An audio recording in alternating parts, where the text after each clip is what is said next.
Saya ingin memulai paparan saya dengan tentu saja dengan PP 23 ya tahun 2021 yang sebetulnya itu menjadi induk dari hal yang sedang kita diskusikan. Jadi di dalam PP yang merupakan turunan dari Undang-Undang Cipta Kerja ini, pemerintah menggariskan suatu hal baru bahwa hutan di Jawa itu sebagian akan dikelola langsung, ya, tidak melalui Badan Umum Usaha Negara seperti yang sekarang terjadi. Jadi kemudian saya menuliskan artikel pendek ini di suara.com dan ada juga yang sedikit lebih panjang di majalah Forest Digest, ya. Forest Digest yang saya share ke Bung Bimo, tapi dia nggak bisa buka karena ternyata harus langganan.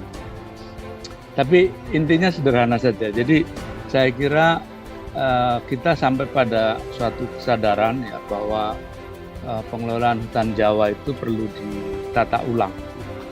Dan saya mengutip suatu kajian yang dilakukan oleh masyarakat sipil untuk koalisi untuk kehutanan Jawa itu dalam terbitannya tahun 2014 memang merekomendasikan bahwa sebaiknya petani sekitar hutan itu diberi kepercayaan yang sama dengan perhutani di dalam mengelola hutan Jawa. Jadi diperlakukan setara.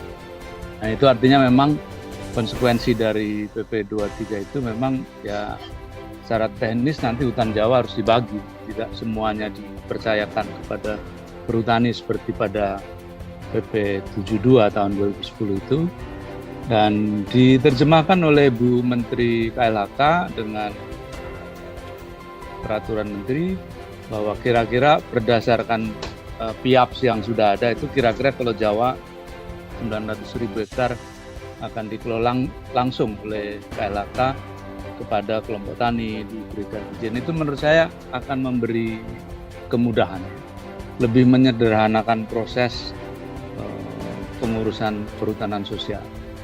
Saya juga mendampingi beberapa kelompok tani di Cianjur ya. 2 sudah dapat izin, dan itu biasanya yang dapat izin itu menjelang pemilu 2019 itu cukup cepat prosesnya. Kalau sekarang lambat sekali, jadi sudah ada yang 2 tahun tidak selesai, ada yang sudah hampir 3 tahun.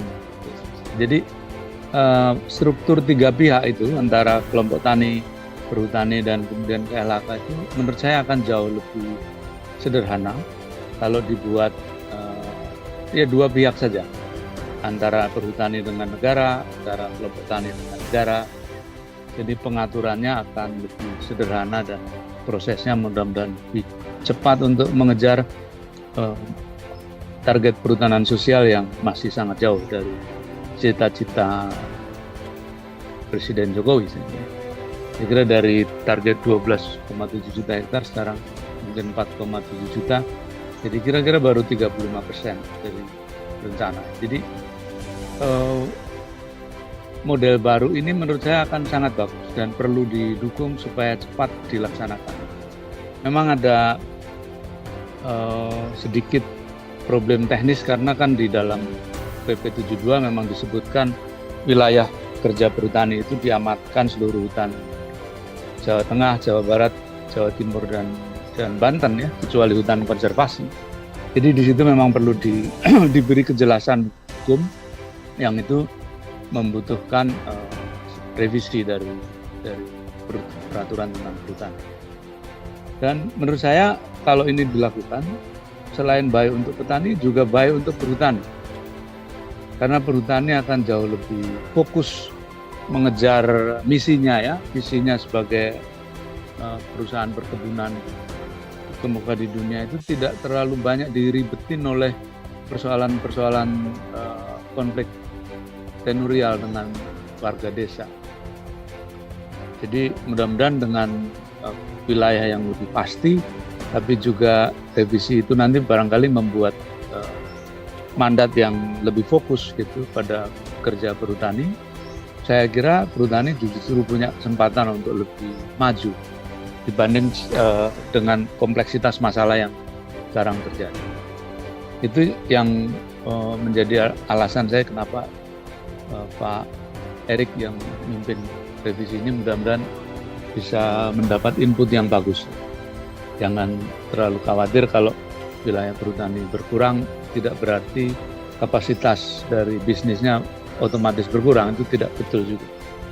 Bisa bahkan lebih baik. Memang ada sedikit pasti penurunan pajak negara karena sebagian wilayahnya dikurangi. Tapi saya kira perhutanan sosial ini kan konsep pengembangan ekonomi dari bawah. Jadi kalau dia maju pelan-pelan nanti akan menjadi sumber juga untuk negara pendapatan melalui sharing ya. Model perhutanan sosial adalah bagi keuntungan. Jadi nanti income-nya dari keuntungan yang muncul dari usaha perhutanan sosial itu. Dan cukup banyak yang walaupun belum terlalu lama ya, di perhutanan sosial ini kan efektif mungkin baru 2017 yang jalan gitu.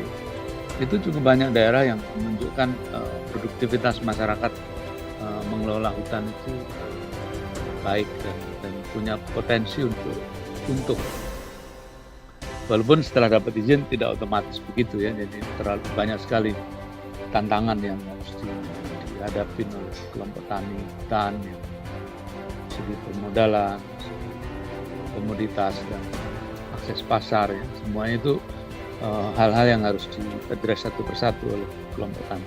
Tapi cukup menjanjikan bahwa model perhutanan sosial ini walaupun modelnya tidak pajak bayarnya ke negara, tapi kalau untung kan sebetulnya bisa jadi income yang bagus untuk negara juga. Selain tentu untuk kelompok tani yang mengerjakan itu menjadi lebih bagus pendapatan dan daya belinya. Jadi tidak usah terlalu khawatir kalau jangka pendek mungkin pajak negara akan turun karena status hutannya dikelola oleh masyarakat lewat perhutanan sosial. Nah, yang ketiga yang ingin saya share adalah sebetulnya model baru ini dengan memberi kepercayaan kepada masyarakat sekitar hutan untuk memegang izin mengelola hutan, itu saya lihat ada peluang untuk memperbaiki kondisi hutan Jawa yang cukup parah, yang menurut catatan Forest Watch itu laju deforestasinya dalam tahun 2000 sampai 2009 itu sampai berkurang hampir 1,4 juta hektar. Jadi kebun-kebun rakyat di Jawa, hutan di atas tanah milik menunjukkan sebetulnya masyarakat kalau karena ini menjadi sumber ekonomi buat mereka juga. Jadi hutan itu lebih terjaga dan bahkan bisa diperbaiki ya, dengan dipercayakan kepada masyarakat yang tinggal di sekitar hutan. Jadi itu 3 hal yang saya kontribusi pikiran kepada tim yang sedang merevisi PP 72, mudah-mudahan bisa dilakukan dengan cepat dan menjadi dasar dari kerja pemberian izin perhutanan sosial di Jawa lebih baik, lebih efektif, dan hutan Jawa juga selain berguna untuk masyarakat sekitarnya juga terjaga ya, juga menjadi lebih kelihatan hutannya makin pulih dan memberi kontribusi untuk masyarakat. Saya kira itu Bung Ambong yang bisa saya share dari artikel yang kemudian menjadi pemicu dari diskusi ini.